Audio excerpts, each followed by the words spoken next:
الله رب کائنات فرمایي چې دوی د الله نور هغه چې په خپل خلو باندې مړه کول غواړي دا نشي کېږي. رب کائنات دا فیصله کړې ده چې دین حق دا غالب کی. رب کائنات دا فیصله کړې ده چې خپل نور چې هغه روخانه کی هغه د دنیا کونی کونی ته ورسي. الله رب کائنات دا غوی د سازشونو ذکر فرمایل چې دوی دا غواړي چې د الله چې کوم نور دی دین حق دی هغه دوی چې د خپل خلو په پوکو باندې چې دی هغه مړه کی. الله جل شانه دا غواړي چې خپل نور هغه تکمیل ته ورسي هغه لا ترقی ورکي. اگر کدا کافران دا نه خوخي او الله جل شانه هغه ذات دی چې خپل پیغمبر دنیا ته را لګلې دی په هدایت او د حق دین سره صد پر را لګلې دي د پر را لګلې چې د تمام ادیانو باندې په ټولو دینونو باندې د دین غالب شي. اگر چې مشرکین دا نه خوخي نو فرمایي چې یریدون دوی غواړي ان یطفئوا چې مړ کړي نور الله د الله نور بافواههم په خپل خلو سره ويأبى الله او نقبل به الله جل شانه الا ان يتم مگر دا چې پوره کړي نوره خپل نور ولو کرہ الکافرون اگر چې خوخ نه غني کافران اگر چې خوخ نه کړي کافران. هو الذي او دی اغزاد دی امدی دی اغزاد کم چی ارسل رسوله رأولگلو خپل رسول بالهدى په هدایت و دین الحق او پر اختنی دین سرا لیظهره دی د پاره چې غالب کړي هغه علی الدین کل په دینونو ټول باندې ولو کرہ المشرکون اگر که بدګنی مشرکانو یریدون ان یطفئوا نور الله دی غواړي چې ملک لري د الله نور بافواههم په خپل خلو سره د الله دین عقیده توحید او دین حق چې کوم پیغام دی دوی دا غختل دا پس طریقې سره خور نشي او دې د پاره دی يهوديانو او دغه نصارو مشرکینو په شریک باندې یو تحریک وچلو د جناب رسول الله صلی الله علیه وسلم د مخنیوي د پاره چې په هر طریقې سره وی دغه د توحید چې کوم پیغام دی دا خلکو ته ونرسي. نو د اسلام فطرت باقي کې الله رب العالمین دا سیز یخې دی چې څومره د دې خلاف څوک سازش کوي او څومره د کفارو سازش مضبوط وي نو هغه شان الله جل شانه چې د خپل مدد او نصرت مسلمانانو سره کوي. او اسلام کی فطرت میں قدرت نے لچک دی ہے اتنا ہی ابھرے گا جتنا کہ دبا دو گی. چې څومره د دې خلاف سازش وشو چې دا دین خور نشي تر دې پوري دغه مشرکینو دا کوشش وکړي چې اقوام عالم نه چې کم خلق د بیت الله د حج د پار راضي د مکه معظمه ټول اطراف ته خلق درو چې څوک راضي د کم علاقې نه چې راضي تاسو هغه ته وایي چې را دلته کې حج د پار غراغلی خو یو پیغمبر دی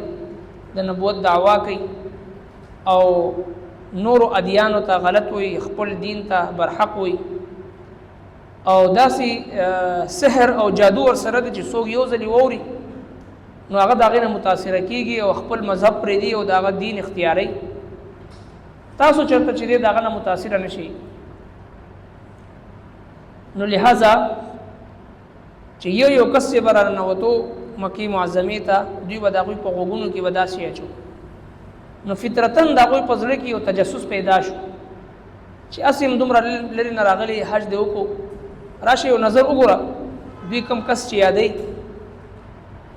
او داغي په باره کې وایي چې دا نعوذ بالله ساحر دی جادوګر دی وغیرہ وغیرہ یو نظر خو یو ګورو چې څنګه دی. نو چې کله د نبی رسول الله هغه مبارک پیغام ووریدو هغه مبارک والضحا ولا چهره باندې د خلکو نظر پریوتو لسان نبوت سره د قران کریم تلاوت ووریدو او پیغمبر علیه الصلاۃ والسلام مبارک د عکاز منډي کې د توحید دعوت ورکو دغه شانتی د بیت الله طواف کوونکو عبادت کوونکو چې کوم خلق براتل هغه ته د قران کریم تلاوت او فرمایل دعوت به ورکو نو یو عجیب اثر و چې کم کس اخلاص سره غوړیدو نو یقینا دغه په زړه باندې به اثر شو هغه مسلمان شو علماء کرام فرمایي چې نبی کریم صلی الله علیه وسلم یوازبا دومره خلکو ته یا پیغام رسول شو یا نشو رسولي خو دې مشرکین او په خپل چې کوم سازش کړو یو کس خبر کړو چې را د پیغمبر خبره وونه لري نو هغه په خپل چې د نبی صلی الله علیه وسلم پیغام خلکو غوونو ته ورسو او خلکو زړونو کې دا تجسس واچول چې راشه یو ځل خو وره او یو ځل چې د نبی صلی الله علیه وسلم مخ ته یو خالی ذهن انسان راغی او هغه چې د منافق نو او هغه ضدي او عنادي کافر نو د پیغمبر صلی الله علیه وسلم دعوت بچي وریدو نو سرنګ چې د یوسف علیه السلام کتون کو د مصر